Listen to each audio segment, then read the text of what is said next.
At ito na nga yung part 2 ng ating trip to San Guillermo na kung saan nga ay manonood tayo ng Miss Gay. Fiesta nga sa may bayan ng San Guillermo at naisipan nga naming pumunta. Ngayon na nga lang kami ulit nakalabas ng aking daddy Kes na kaming dalawa lamang. Ito ang mga nakaraan na buwan na yung mga lakad namin ay kasama namin yung mga alaga namin na kung saan nga kasama namin sila Uswa at yung mga pinsan ko. At ngayon nga naglaan din kami ng panahon para naman makapag-banding kami ng aking daddy Kes. Bagong araw, bagong kwento. Hi, ako nga pala si Kimi and welcome to Kimi's Diary. Hapon na ngayon nung lalakbayin nga namin ang papuntang San Guillermo, Isabela. Medyo malayo nga din ito kaya nga ang sinakyan nga namin ito nga si Lucky. Kasi nga balak din namin talagang umuwi at hindi kami pwedeng mag-overnight. Ang dami na nga rin pinagbago dito, may mga signage na mga may ilaw, ang gaganda talaga. Kaso nga lang sa mga bibiyahe ng papuntang San Guillermo at hindi pa nila alam ang rota, ay konting ingat lang po dahil nga yung mga kalsada dyan ay medyo malubak. At napaaga nga kami ng pagpunta kaya naisip nga naming pumunta muna dito sa may Circle Garden and Resort na kung saan nga ay trending na pasyalan dito sa San Guillermo. Unang pasok ka pa nga lang dito dahil nga kailan lang siya nagbukas at sobrang mapapawaw ka talaga dahil sobrang luwang ng kanyang space o ng kanyang lugar. Yung vibes niya ay parang baluarte ng Ilocos, sobrang luwang at ang dami ding mga tao dito, ang daming nakaparking so ibig sabihin maraming guests. Curious nga din ako dito sa lugar na ito kung bakit sobrang trending niya, sobrang daming taong pumupunta kaya pinasok na nga rin namin ito.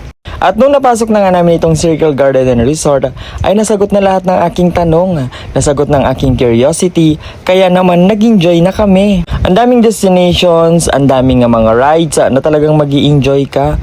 Ang ganda-ganda, worth it talaga yung ibabayad mo. Kaya sa mga hindi pa nakakapunta dyan, itry nyo to at mag-i-enjoy din kayo. Medyo natagalan nga kami sa may Circle Garden and Resort dahil nga sobrang na-enjoy namin na yung ating mga rides. Ikaw ba naman ang nag-avail ng Only Pass ride? Talagang susulitin mo at i-enjoy mo talaga. Kaso nga lang naalala nga namin dito yung talagang pupuntahan namin na yung Fiesta at Miss Gay ng San Guillermo. Kaya dali-dali na rin kaming pumunta dito sa may community hall nila na kung saan nga ay halos walang parkingan. Ang dami-daming tao, ang dami-daming sasakyan. Ibig sabihin napakasaya talaga ng kanilang fiesta. Dito nga sa labas ng community hall nila ay open nga ang mga inuman, ang pagkain at marami pang mga booth. Pero syempre safe naman dahil marami ngang nakabantay na mga pulis. Pagka-parking nga namin nung sasakyan namin dun sa medyo malayo na part dahil nga punong-puno na yung mga parkingan sa kalsada, dali-dali na nga kami nga pumasok dito sa community hall nila dahil saktong start pa lang ng program, kumbaga magpo-production number pa lang sila. Sa sobrang dami ng tao ay sobrang init ng lugar. Kaya minabuti nga naming lumabas muna at kinontak nga itong pinsan ko. Malapit nga lang dito sa may community hall yung kanilang bahay. Nung tinawagan ko nga yung pinsan ko na pupuntahan namin siya doon, ay medyo naglambing nga din ako. Sabi ko nagugutom ako. Pero syempre joke lang yon, kumain nga kami kanina. Aba, ang bilis talaga ng pinsan ko. Meron na nga siyang i-prepare na tinola. Meron pang CLVB. Napadami nga kami ng kwentuhan, ganun na rin ang pagsasyat. Uy, dapat uuwi pa kayo. At sa dami nga ng aming kwentuhan ay naantay din namin ang kanyang misis. Galing pa nga yan ng Circle Garden and Resort at doon siya nagtatrabaho kaya nabigla ako, galing nga kami doon at hindi ko man lang siya nakita. At nung nakapagpahinga na itong si Jenalyn ay nagaya na nga siyang pumunta dito sa may ukay-ukayan ng kanyang kapatid. Kanina ko pa nga sila kasama, hindi ko pa sila na siya shoutout. Shoutout nga pala sa aking pinsan na si Michael Vincent Madela at sa kanyang asawang si Jenalyn Madela. Iniwan nga muna namin sila sa ukay-ukayan ng kanyang kapatid na isa ding content creator. Hi naman sa aking sister. Narinig ko nga kasi na announcement na ng ating winner ng Miss Gay San Guillermo kaya dali-dali na rin kaming pumasok. Pinuntahan nga namin dyan yung pinsan ko na isang handler ng isang kandidata. Yun nga yung candidate number 6. Dito nga tinawag na nila yung top 6 at ang makokoronahan nga lang dyan ay yung top 3. Tatlo nga lang ang magkakaroon ng corona dyan pero siguro nga yung tatlo placement din. Ramdam na ramdam ko nga yung ganitong kaba dahil nga dati rin akong kontisera.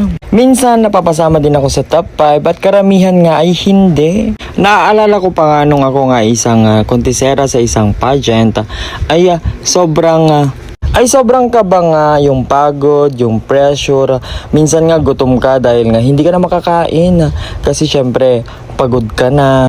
pressured ka pa kaya hindi mo na maiisipang kumain pa.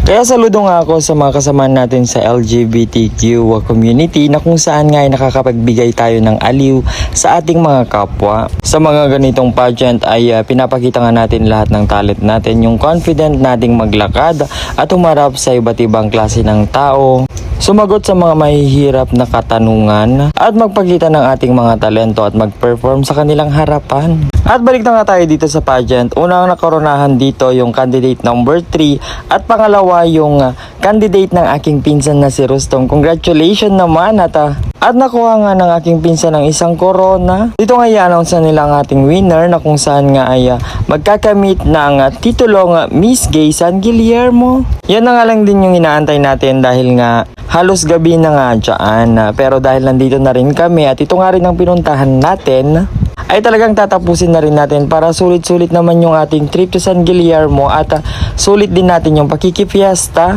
Yung isang candidate dyan na naiwan ay kaibigan ko at siya pa nga ang nanalo. Shoutout naman kay Dale Ramos and congratulations with an average garnering of 97%. Wow, ang taas ah. Please welcome our new Miss Gay San Guillermo 2026, Mr. Dale Ramos, candidate number 10. At yan na nga po yung kaganapan dito sa may Miss Gay San Guillermo. Ang nanalo po ay candidate number 10. Ang sumunod sa kanya ay candidate number 6 at yung huling placement ay si candidate number 3. Congratulations nga sa lahat ng sumaling candidate. May placement yan o wala, panalo pa rin kayong lahat. Kasi nga meron kayo nung confident to show your talent and your ability. At yan lamang po for today. Happy Fiesta San Guillermo, Isabela. Maraming salamat. Please support me by like, follow, and share. Salamat.